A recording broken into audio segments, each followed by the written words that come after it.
Hello, folks. My name is Jim Worthen. The show is Worthen One-on-One. We're here on Channel 17, Cox Cable, on the south coast of Santa Barbara County, and we're here Mondays at 2, Wednesdays at 5, and Fridays at 7. But that's just the first verse, as my brother who was into jazz says. We have two platforms. One is TVSB website, and I always tell the joke, you go to the on-demand button and you have to go all the way to the bottom. And they say it's because Worthen is the last show on the list. It's the alphabet, and I say, no, you're picking on me. You also can go to YouTube, search Worthen One-on-One. This great show you can give, and there'll be many things we talk about today that apply to a greater than just the Santa Barbara area. And so you can tell your friends to watch us in Timbuktu or Paris or anywhere. And they can see us on either TVSB or on YouTube. My other joke is my granddaughter says, Grandpa, you're on the internet. It'll be there for 200 years. I said, yeah. And she says, that means your great-great-granddaughter will be just as embarrassed as I am. Those are two bad jokes that I have to repeat from time to time. Why? Because I don't have any good jokes. Well, my guest today is, we've often said in my 400 shows in the last 25 years that there's some people that have helped cut it to 300 different people, and that's because I have several people back for 4 or 5 shows over that time. And one is a dear friend, as far as I'm concerned. He hates me, but he'll be with many people in my audience. Scott Wenz. How you doing, Scott? Thanks, Jim. Is my hair okay and the makeup okay? Yeah. Thank you. You have just the right amount of makeup. Nobody can see your black eye from the battles you go through. Good. Scott, we always do a brief biography. Sure. We've done a lengthy one, a half an hour, but we want to hit the highlights. Where were you born? Santa Barbara. And where'd you go to school? Peabody Elementary, Lacumba Junior High, La Colina Junior High, San Marcos High School, Santa Barbara City College, Long Beach State, U.S. Army. Yeah, but the last was a real education, I'll bet. There you go. Where did you end up in the U.S. Army? Fort Ord. Long Beach? Yeah, no. Fort Ord is a training post for Vietnam. Most of the guys that went there wound up in Vietnam, and for some reason, I volunteered 3 or 4 times, never was sent. Now, you were at Fort Ord. Did you do anything with the Monterey language school? Yeah. I went over there because they had a nice dinner and bar over there, and I pretended to be an officer, and I'd walk in. Most of my friends were officers because I had 2 college degrees, right? Yeah. And so they say, come on over, just dress up like we do, and you look like an officer, and I go over there and have dinner. And so you flaked dinner from other people like you, you, in college, you did your major studies, what you majored in, but you also developed a pastime, semi-pro, in announcing. Tell us about those two. Yeah. Well, I was a assistant football coach on the freshman football team. Where? At Long Beach State. And this is back when they had separate teams. The varsity was above freshmen, and the freshman team was there to develop the talent and then move on up. We were very fortunate. The team that I was coaching, by the time they were seniors, almost all of them were from our freshman team as starters. Right. And that's... Was that the time when the basketball team had that wonderful crook, Tarkanian? I don't know what you're talking about, but probably the NCAA would know what you're talking about. Yeah. In fact, I think Long Beach lost a couple of years of basketball eligibility, and he ended up at Las Vegas. Yeah, Las Vegas. University Surprise, surprise, surprise. Well, Coach Carroll did the same wonderful job for USC. That's true. It's people who know how to work the system and sometimes break it. Coaches seem to get promoted. Yeah, unfortunately, the long-term outcome for the schools is, and it takes a while to come back. Yeah. Coach Carroll went to Seattle, where I met him and where my granddaughter works, and I always tease her that he cost USC 4 years of eligibility and I think a couple of championships. Well, not only that, but he probably cost them the last 10 years of being unable to recruit good people. That's the other thing. When the sanctions come in, it's not just the eligibility then. You hit it. It's the long term. Yeah, it's the scholarships that they're denied. Yep. But now, if a girl wanted to be a man, no, it's not going there. Okay. Do not go there. No. Title IX? No, we don't want to talk about Title IX. Let me put it to you this way. I was on the floor of APERD, which was at that time was the gun in scholastic sports. I was on the floor in 1975. And I heard what Title IX was supposed to be. Not what it is today. Not what everybody will tell you is supposed to be. But I was on the floor listening to it. And Title IX was supposed to be a bootstrap for female athletics. And after they reached that point where they could compete, like women's basketball and women's field hockey and so forth, that they could then stand on their own 2 feet and we'd go back to the same system that we had before. But that's not what Title IX is today. No, I'm not going to ask you what you think of the gender switching where men claim to be women and... Like I said, not going there. No, I don't see any reason if they let their penis be cut off. Then they can be... You want to lead me into these jokes, don't you? No, it's not a joke. I'm not going. I'm not going. In fact, a female athlete at Penn State said that he had a wonderful tile rack that he carried around with him. Go ahead. Nope. Nope. Not even. Yeah. All righty. So you became an announcer. You did that before you went. Okay. The reason I became an announcer is because the freshman squad was told, this is what you're going to do for the varsity, and we'd go up into the booth, and we'd do spotting for the varsity coaches and say, this guy's shading over here, this guy's doing this, and one day the announcer, who was a varsity coach, turned around and said, by the way, you've got to come in here. I'm short. My spotter is sick, and I'm looking at him because it's radio, and I'm going, I don't know what the heck you want. What do you want me to do? So every time we had a home game, he'd yank me up there, and one day he said, do the announcement, and so that's how I got on the air. You majored in college, and it became your career, as I recall. I was a double major. Yeah. I have a terminal major in history, with Latin American history as my major and Southeast Asian history as my minor. I also have a physical education major. That's where you were. And you didn't go to Southeast Asia or South America to practice that major like some people do with hundreds of thousands of dollars in yes, loans that they can't pay off with those kind of majors. So yeah. you went in physical education, right, and that led you into coaching, right, tennis. What happened is that there weren't a lot of jobs around, and if you had a number of capabilities, the better off you were going to be.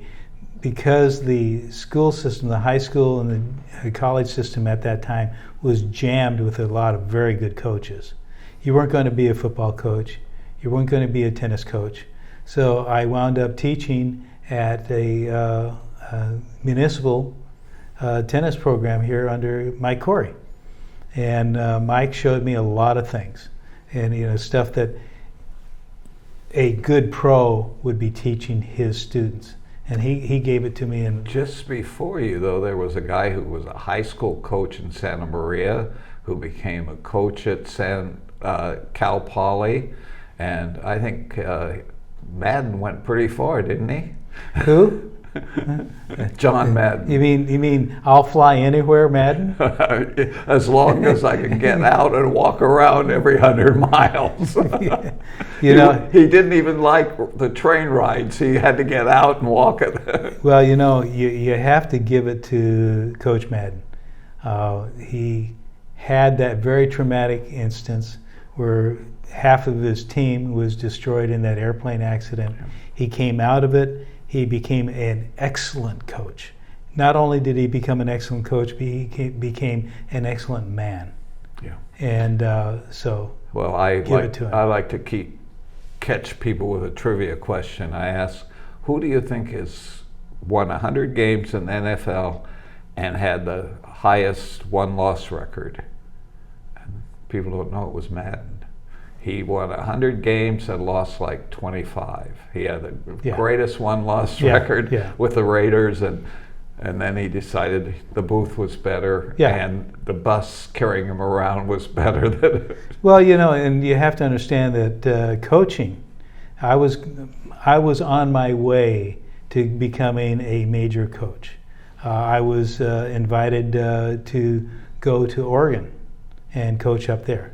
Family circumstances did not allow me to do that.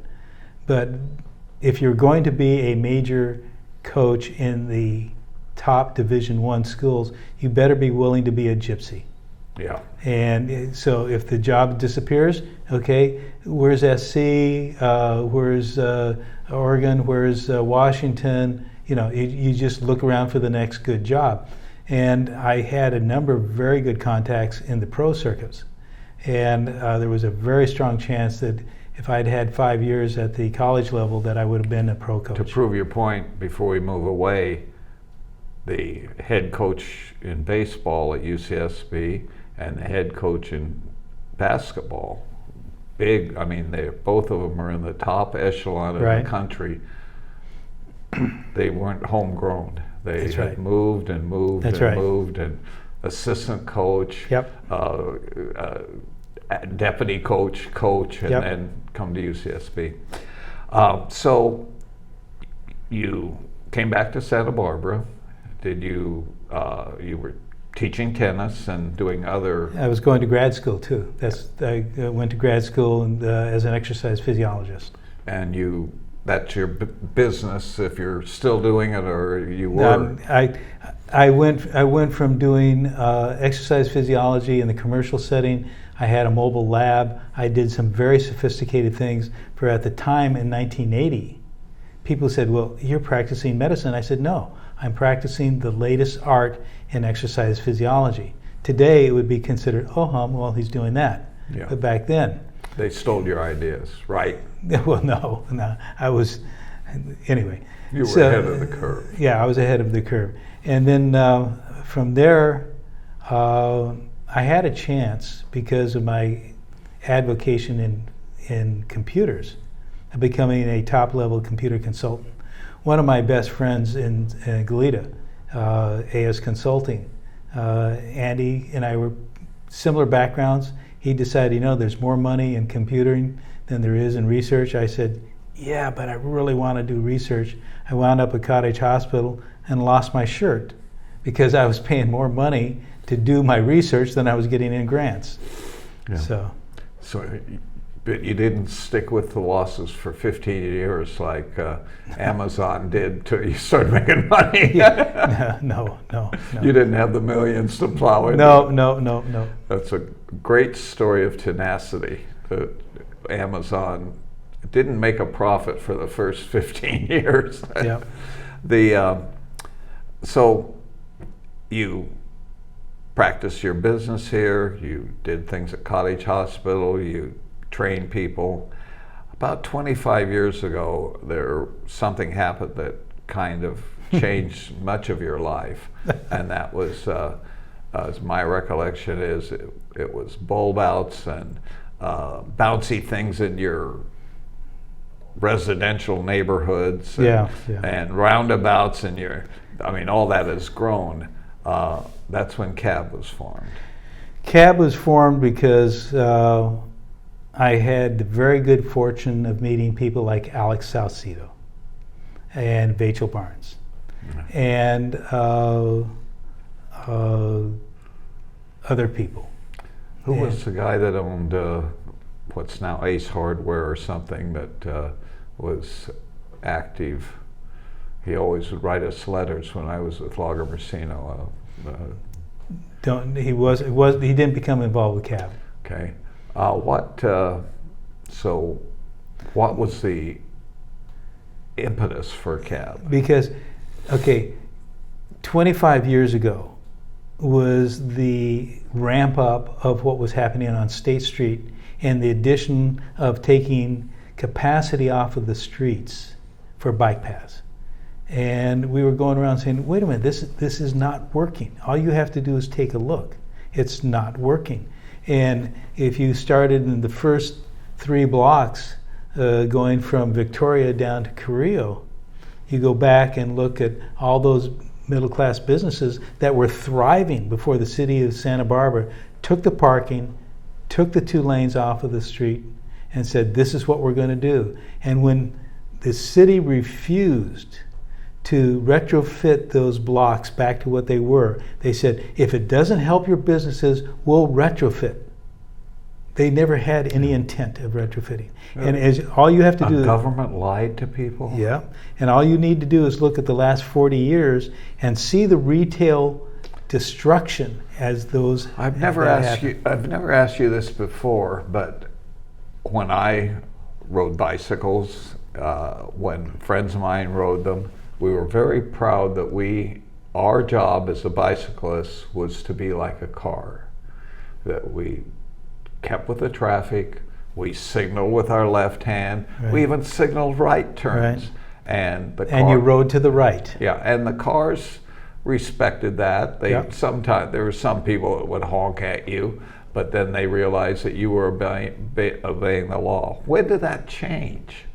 It changed with the attitude of the Bicycle Coalition, who said, we have the right to the streets, and you car people just don't get it, and we're going to take over. And that was the basic attitude. And I saw this at international conferences where the Bicycle Coalition national organization had this same arrogance. They would stand up in front of plenary discussions, and I'd go, excuse me, you can't do that. And that's what happened. The bicyclists that state we have a right to the street, they do not pay taxes to the street. They do not pay for the upkeep of the street. They do not have the right under the DMV to be in the street because they cannot, if you're pedaling, not the e-bikes, but if you're pedaling, the average pedal rate is between 10 and 12 miles an hour. Unless you're going downhill. Yes. On the hill coming from Foothill to 154, I laughed one day when 2 bicyclists, it's 35 miles out, when 2 bicyclists were ahead of me. They were following the rules of the road. When we got to the stop sign, I rolled down my window and said, you guys are perfect bicyclists and you're faster than I am downhill. Well, there's a personal story. Okay. I used to bike a lot, 50, 70 miles a week, every week until my ankles went bad. When I was teaching up at the tennis club of Santa Barbara, I rid my bike up, and then I decided to ride back down. That's up in the foothills. Yes, up Mission Canyon. Yeah. And so I picked up, and I came over past the fire station, picked up Foothill, going downhill. Okay? And all of a sudden I'm going, this is pretty good. So I started ramping it up, and then I tucked in behind a car because I was actually going faster than the cars. And they started yelling at me, 30, 35, Yeah. 40. Here's the problem. My bike was not a racing bike. It was a standard off-the-shelf bike. When I hit 40 miles an hour, exactly, the bike started humming. And I went, that's it. Yeah. And then it scared the heck out of me trying to brake. We're going to come back to bikes. What's changed there? First of all, the kind of standard bike that you and I rode have changed. Mm-hmm. The tires, and they're a cross with a mountain bike, and the thin racing bikes that we all had. Yeah. There's still racing bikes on the road, but they're usually... They're club guys. Yeah, exactly. Yeah. There are people who, like I do, watch every segment of the Tour de France on TV. It was wonderful this year. I've learned that all sporting events, if you cut out the replication and the commercials and the doubling the same thing, are not 3-4 hours. Even the NFL game, less than 90 minutes. If you don't let them show you every play twice, that's what my most favorite thing with the DVDs. That you can freeze it and go through the commercials. Yeah. If you catch up with them, you can go do something else for 45 minutes and come back and finish when they do. Anyway, let's talk about our name topic today, because I think, to me, it's very important, because the first house I sold in Santa Barbara was to a Mexican cook who wanted to buy it for his family, and I loaned him my commission, and he scraped together enough money to put 20% down on an $18,000 house on Encore Road, which feeds into Modoc there. Right where we're talking about. So I knew the area forever, and in fact, when I drive it, I look up that Encore Street and think, that's where it started. Tell us what they're doing, and who's doing it. Okay, the big pardon me. The big plan is to put a Class 1 bike lane on Modoc, feeding from Modoc past Lacumba Country Club entrance, all the way up to Hollister. Okay, now here's the issue: you already have a preserve in there. They have some horse training. They have it's basically an ag preserve. I tried to buy that property for development years ago. Can't do it because it's part of it. This was 40 years ago. Okay, and so you have this wonderful preserve in there, and it was dedicated specifically to keep it semi-rural. You have a bike path that starts right there, and it goes down by the creek all the way out to Goleta Beach. Okay, that's a Class 1 bike lane. What's the difference between Class 1, Class 2? Okay, a Class 1 bike lane means it's completely separated from traffic. Preferably, it's in a location like this creek path going out to UCSB, and it's a wonderful. A Class 2 bike lane is a bike path that's striped on the road. Okay, it's generally between 3 and 4 feet wide. And they have one going right down Hollister from Modoc all the way out to Goleta. And so I find this interesting that Cars Are Basic said in 2009, 2008, 2009, right there, when it was first proposed, that this isn't needed.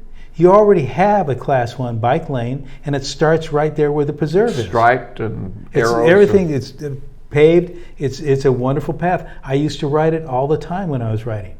Now, it's on one side of the street, right? No, it goes. No, the Class 1 bike lane goes right down next to the creek, literally all the way out to Goleta Beach. Okay, so it's a Class 1, completely separated from traffic. Oh. Now, this issue of, well, we have to have a Class 1 bike lane going out Hollister all the way to Goleta. And I'm kind of going, why would Greg Hart make that comment when you have just a block away a Class 1 bike lane that's been there for decades? Now, the other thing is, because you have roads going from Hollister towards the beach, you have easy access for everybody that goes down that Class 1 bike lane. If they want to go over to Hollister for something, they have easy access to it. This makes no sense. In the process, the plan is to take out, I think it's 20, 30 palm trees. 60. Is it? Okay. And there's no reason to. Absolutely no reason whatsoever based upon this concept. I was going to leave it when I built houses behind them. and so one could dream when you're young. There you go. And so if you have this already there, you do not have bike demand on MoDOT going into Hollister. So you don't have a demand for this. Why do it? That's number one. And number two, it's nice that other people are now climbing on this bandwagon, because Cars Are Basic already made the point, this is not needed. And it's nice to have other people catch up to what we were doing. Now the gradient there, one of the reasons I gave up on trying to do a development, it was that that property where the palm trees are is in a 100-year floodplain. When it rains, Hollister there, MoDOT there, and we aren't used to that because it hasn't happened in 5 or 10 years. Yep. But there were many times that if you were driving up MoDOT, you would have water coming up over your car in a bad storm. Yeah. And so there's all these different factors that the government planners don't seem to take into account, even though they may impose it on the private people. They fully understand this. This is being driven by money. And a lot of this money is coming out of Sacramento. Newsom, in the first month... Grants. That's right. Newsom, in his first month in office, it wasn't even the first month, it was in the first week or two, said, I am taking $6 billion, with a B, dollars out of the gasoline tax, and I'm putting it all into bike paths. Now, Governor Brown was hammered unmercifully by a whole bunch of people about his plans to take $3 billion. So Newsom comes in the first 3 weeks, says, I'm doubling what Governor Brown wanted to do, and Sacramento is flooding California with this money for bike paths. Well, wait, wasn't that money supposed to go, even on our freeway? There you go. There's potholes. There you go. Wasn't that money supposed to take care of cars first? That's right. And but look, the whole thing is about RHNA and SB9. RHNA is Regional Housing Authority. SB9 is the density infill of urban cities. Well, that's why we're all of a sudden having a 41-foot high, beautiful, and believe me, I at one time thought we should have a 10-story condo where Alice Keck Park is after the hotel that was there burned down. And there was a plan, and we said no, 41 feet. That's right. And so that infill, that's gone. That's gone. Well, the police station's 56 or something. That's right. The city council 6 months ago entertained plans for 110 to 120 unit density per acre. That's a 5 to 6 story building, and they want to do it in downtown Santa Barbara. And no parking. No parking on the street, and only 40% parking for the people that live in the buildings. So if you have that kind of situation, you doggone better be able to get people out of their complacency and give up their automobiles. See, this is the other thing I find interesting. An international conference that the United States belongs to stated that we should be outlawing the use of automobiles in urban settings. Hello? Are you trying to tell me that as an American citizen, that the federal government or the state of California is going to come in and say, or the city of Santa Barbara is going to come in and say, you may not own an automobile? It works in the Netherlands. Yeah, well, yeah, it's a different situation. But what people do not understand is that the housing authority is buying up private property, and in their development, they're saying, if you want to live here, there's a certain number of the units you may not own an automobile, and they go in to the DMV, they go into your private records. Nobody except the police department has this right. All of a sudden, a civil servant can go into your private records and determine whether or not you own an automobile. Another one of our freedoms that seems to be abused by government, and that's a pattern we're focusing regarding the housing in Santa Barbara. Because they have more open space, it hasn't hit Goleta as much. They've got land in their building, but Isla Vista, the university, has been taking tax-paying dorms off the market and making them their own property. Where do you think they get all that money? It sure isn't coming out of Sacramento. Oh, I know. It's coming from the student fees, and all of a sudden the university is flush with money, so they're buying at high-end prices private property. And here's the problem, as you well know as a broker, the minute the state of California, which the UC system is, takes property and puts it into their portfolio, it no longer becomes taxable. And it also, in the university system, it no longer it can be governed by zoning and public works of the county that's in. That's right. It's a separate entity, like the Indian tribe is separate. Yep. Like Earl Warren Showgrounds is a separate entity. Sure. When I was why do I get these crazy ideas? When I was director of Earl Warren Showgrounds in the early 70s, I thought, this is a great place to build a 10-story hotel. Nobody can stop us here. Well, you wait.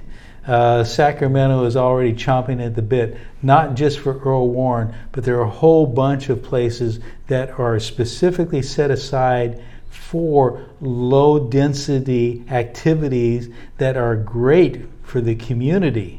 And they are turning around and saying, we need to start building these high-density projects. We need to start selling off these fairgrounds so that people can build these high-density projects. Yeah, we were blessed in this county to have two fairgrounds, one in Santa Maria and one in Santa Barbara. Of course, the one in here in Santa Barbara was never supposed to be a typical fair. It was horse shows and flowers and horses. Yeah, orchid shows. Yeah. Back to Modoc Road. So, because they want a upgraded bike path without any studies showing it's needed? CAB keeps asking, because we go out and we actually do the counts.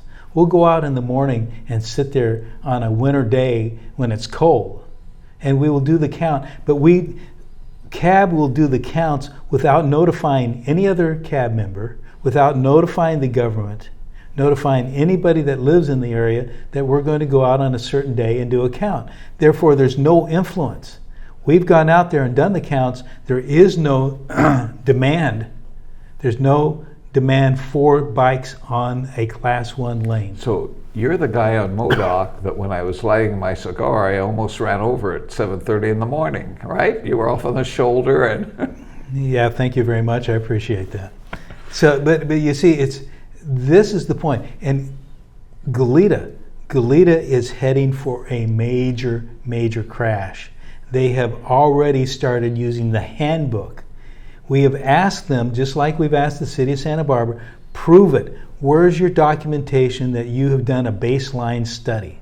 The city of Goleta hasn't. They're getting ready to do a bike path on Patterson from Cathedral Oaks all the way down, and their big thing is, oh, this is going to be wonderful. This is exactly the same rhetoric that was coming out of the city of Santa Barbara 30 years ago, and it did not work. Now, the bike path that we're talking about with the trees supposedly is the service from the Modoc area at the Country Club, which is... It's less than a mile. Yeah, but let's take the bike path all the way through Goleta. My experience is I don't see somebody, if I see anyone traveling long distances, it's the people up on Cathedral Oaks and, people who are really into bike paths. Those are the club. Those are the social guys. But I see more on the bike paths, say, going past Encore, going past the tracks in Goleta, are a father and his kid coming out of their Again, homes. it's social. Yeah, it's not a commuter. Yes. And yet they're building them as if they're built for commuters. See, one of the things that I had the great fortune after CAB was formed, I would go to international conferences through the American College of Sports Medicine. Active transportation is one of the areas that they're interested in. Now, this had to do with your health. Yes, as an exercise physiologist. Yeah. And I can't say that, or I would.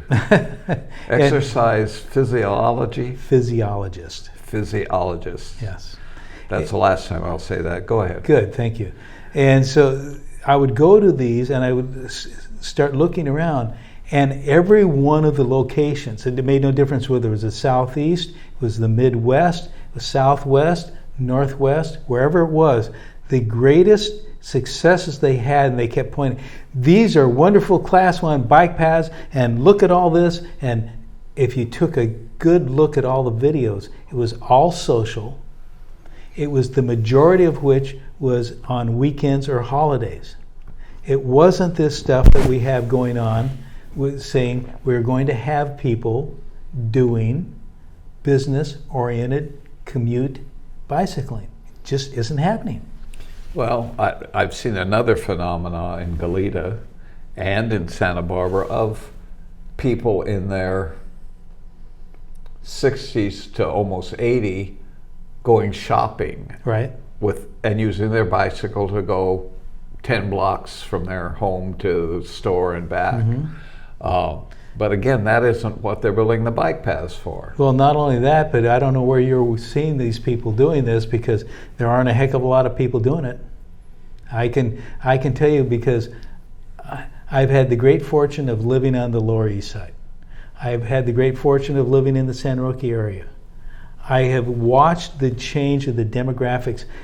The whole issue of what's going on in the nation and in the state of California is a change of demographics. The people that, like you and me, in the 1970s and 80s were in our 30s or high 20s, they're now our age, grandkids, okay? If you have an accident or if you bump yourself, it takes much longer to recover. Okay, and this, you know, I fell 2 weeks ago Saturday at a very wonderful wedding. On the top step, I tripped, and the cuts on my shin, one of them still hasn't scabbed over. That's right. That's right. Still, I have to put disinfectant on it from time to time, and if I wear a white sock and there's blood on it. Yep. So yeah, we don't heal as quickly. So you've had a dramatic change in the demographics of the general population. The baby boomers, like me, I was born in 1945. Okay, we will be gone in another 10 to 15 years. So if... Speak for yourself. Yeah, well, I would love... I plan to stay around for another 25 years and give them hell. If I thought I could go and give a mayor a hard time, I would love it. But you see, the bottom line is that we will not be here. And that whole population explosion that happened after World War II in Korea will not be here. So if you don't have that huge population around, why are you building these bike paths? What are you going to do? Why are you building 4- and 5-story buildings? Could it be because they're letting in illegals and a whole population that is not prepared to live in a technological society? When we first spoke of this 10 years ago, I pointed out that the bicyclists I saw who weren't usually following any bicycle rules, either the arrows in the bike path or were obviously Latino who were working, good people, and people going to places like Zona Seca because they're drug rehabilitation, they had their car taken away from them. I don't see the Latino working population riding bicycles as much because I could tell you exactly what happened. They're buying cars. When Governor Brown convinced the legislature to change the rules that allowed illegals, I'm not talking about green cards, I'm talking about illegals, get a driver's license. To get a driver's license and own an automobile, within 6 months, because I was going out and doing these counts on a quarterly basis, you saw a huge drop off. There used to be 35. So I was right 10 years ago. More like 15. Okay. There used to be 35 to 40 bicyclists that were mainly Hispanic coming up and down De La Vina into State Street. And then there was another 25 to 30 people going down State Street. Those numbers have halved. The majority of people that now ride bicycles are no more than 40 to 45 people, and that's from 7 to 9 in the morning. And it was interesting that Ed Hat, the online blog and newspaper, did their own count a number of years back, and they said, by the way, we were surprised. Cars Are Basic is correct. No more than 2% of the commuting population are riding bicycles. Yeah. And you have to give them credit. They did an honest job. That's held up. I used to get the almanac every year. Now it's about every 5 years, and they have wonderful statistics in the almanac and each year. And 10 years ago, they were shocked that bicycling in the United States had gone from almost 90% down to about 3%. Talk about aging of society, and that's it. Now, you have a new thing on the roads. I was going to go there, but okay. you can be the okay. You can take my questions. Does it have to do with electricity? Yes, it does. And it's the e-bikes that are on the road. Oh, wait, we're back to MODOK. An e-bike in that path coming down that hill will reach 40 to 45 miles an hour. There you go. Easily. Yeah. As a matter of fact, the other day, I had a guy flip me off that was doing about 35 miles an hour because he was in the bike lane and he decided he was going on the roadside of the bike path. And all of a sudden, I'm going down, I'm doing a little bit more than he was, and he's trying to move over and to slow me down and to force me to stop. And I'm just kind of going, what are you doing? You take a look at the bike is doing exactly what a motorcycle does. A motorcycle using gasoline has to have a license, it has to have a helmet, it has to have certain braking power, it has to have signaling, and this guy had practically none of that, and here he is. So there's no licensing requirement, no helmet requirement on these. That's right. That in worst case are going 25, 30 miles an hour. That's right.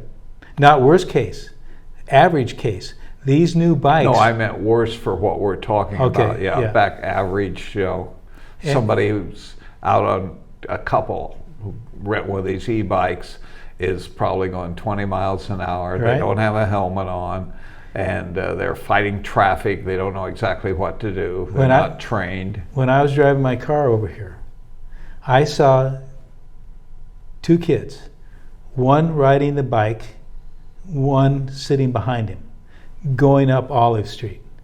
They look, great kids. I'm not against the kids. They look to be about 10 to 11 years old. They're on a bike that's capable of doing 25 to 30 miles an hour.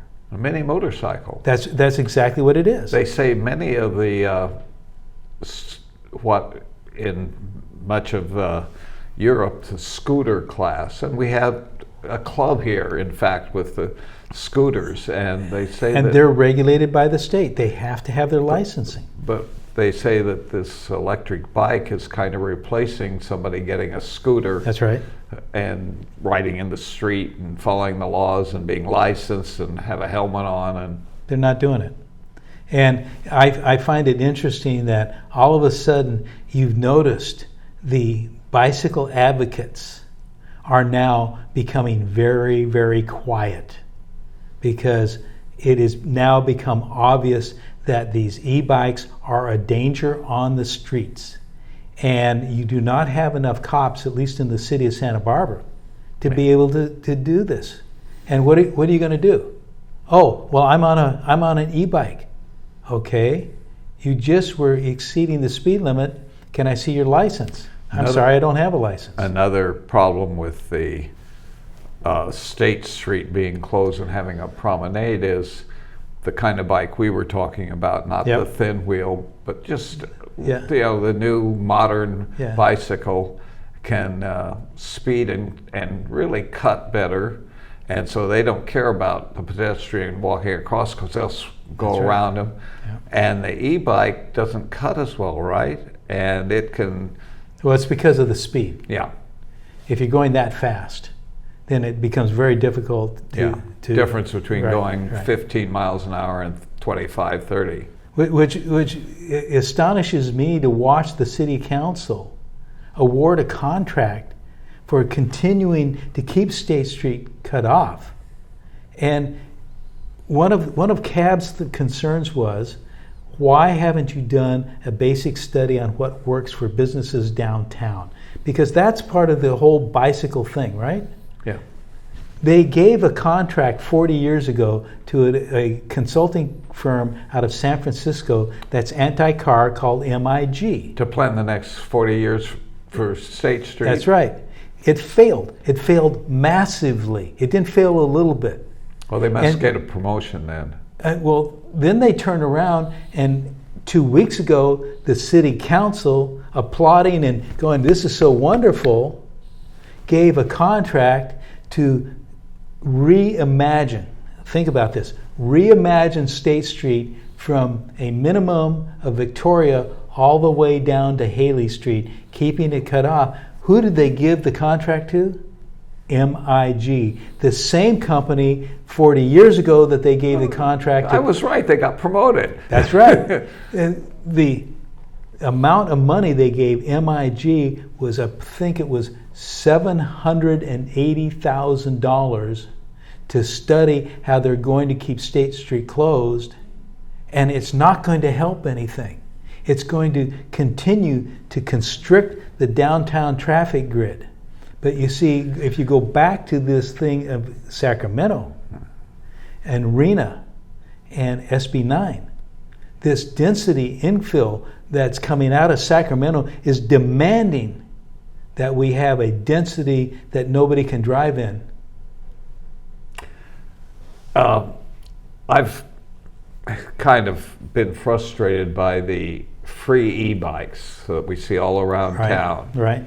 And I've heard, and you can tell me I'm wrong, I've heard that the planning director or some guy gave them a sweetheart deal. And they, in fact... He no longer works for the city of Santa Barbara. But I've heard he works for the company that does that around the country. Gee, you think so? Now, how... What was his name? No, I'm not going to go there. I don't even want to give him a promotion, okay? But let me put it to you this way. Another crooked bureaucrat. crooked to the nth degree. And I would hope he would sue me because I have the information to prove it. He created a white-collar crime to help the architectural group that he was in cahoots with as partners to develop downtown condos in violation of a zoning ordinance. I mean, this is just flat out 100%. So what did Marty Bloom and Helene Schneider do? They wiped out the ordinance that was the white-collar crime. So you won't use his name, and I can't remember Dayton or something, I think. Am I close? Anyway, he's a badnik, as we say in Russian, a badnik. Yeah. And not just in the sweetheart deal to put up these free bikes. They weren't originally supposed to be free, but when nobody were using them, they did something like 10,000 or 10 million. They put the bikes on the street. They said, this is part of an experiment. We won't charge you for the space. They will charge a restaurant for having a table on the sidewalk, but they won't charge these people that have the e-bikes, okay? So they put them on the streets. They didn't charge them anything. And then when they weren't being used, the company turned around and gave out 10,000 free passes, okay? So. And they still didn't get a lot of use. No. And you get what you pay for. It only took gasoline going to almost $7 a gallon before they even started getting any use. And I will guarantee you, if we can get a reasonable economic administration out of Washington that will bring us back to energy self-sufficiency, you'll see the inflation come down, you'll see a lot of prices come down, and all of a sudden, these bikes that are so popular that you're seeing around that people are buying for between $1,200 to $3,000 a copy will be winding up in the garage. They won't be on the streets because a reasonableness will have come back to society that you don't see today. In the short term, the kind of reforms that are needed is licensing the bikes. The bikes need to be licensed, okay? They need to have a VIN number put on them. There's no VIN number on these bikes. So that's bad for everybody because they can be stolen. Exactly. And the owner who put out $3,000 has no way of proving really that it was his. Unless he has one of those tags they can watch it, and then they'll find that they're in Ensenada and Tijuana. Yeah. And so that's one thing. How about insurance? Insurance. Helmet requirement. Okay. How about the guy that I saw the other day on a very robust e-bike with a child in the back seat without any helmet and did not appear to be strapped in? And I know the family, I know where they live, and they're arrogant. They've been arrogant for years about bicycles, and now they're using these e-bikes and they're just going all over, and you can see the look on this guy's face. And I just kind of go, how can you endanger a child just because you want to prove a point?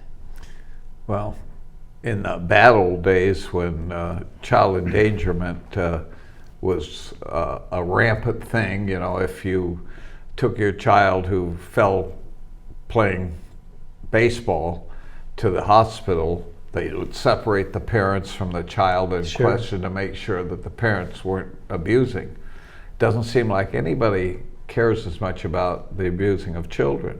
You can see it on the street. Well, and that brings up another sociological issue that I'm not prepared to go into. Not part of CAB. No, it's and having been a teacher at the college level, at the high school level, at the children's center level, I can tell you what I see out there in education today extremely bothers me. Yeah, some people think that the abusers are in some way, are the professional educators, not the teachers themselves as much as the bureaucrats that tell them how to teach. Well, let's put it this way. It used to be you could have very good principals that had bachelor degrees and maybe a master's. And principled. And principled. And today, it's almost impossible to become a principal of even an elementary school unless you have a PhD. Gee. And you're kind of going, wait a minute, what happened is to being reasonable, having the best interests of your students at heart. But that's away from CAB. But just to finish that, if you've watched higher education, you realize that the PhD today isn't like it was 20 years ago or 30 years ago. It's almost a gimme. Well, it's not. I mean, look at what Jill did. Yeah. You know, she got her PhD while she was married to a U.S. senator, and if you've read it, she wouldn't have been able to pass high school English. Yeah, you have to understand that I'm in a discipline that requires scientific basis. Mm-hmm. And oh, by the way, Jill is married to our current president, Dr. Jill. Yeah, I know exactly who you're talking about. Well, I'm glad you went there and I didn't. Okay. I go places where no man gone before. So the bottom line is that my avocation and preference, if I was going to be going back, would be to go into the science of exercise physiology and subcellular physiology and body comp measurement. That's where I live. I love doing this. Okay, we're almost out of time. Tell us how people can join CAB when you meet, and are people welcome? And if you tell me you're off for the month of August, I'm going to cry. Yes, exactly right. Because we figure everybody's, July is always tough to get a. Yeah, 1 minute. Okay. Cars Are Basic can be reached by going on the web. Okay. CAB at carsarebasic.org is our CAB, C-A-B, at carsarebasic.org is the email address. People do not have to shell out thousands of dollars to belong to us. Show up. Show us your interest. Show us your concern. Show us how your community is being destroyed. And you don't throw people out. So far, I've been coming and I haven't been thrown out. Well, I'm trying. There are people who complain. I'm trying. Well, again, I appreciate you enlightening us on these different problems. Well, I don't know if it's enlightening, but it's our point of view. Yeah. No, it has been right for at least 25 years, if not longer. We try. God bless you. Thank you. Thanks.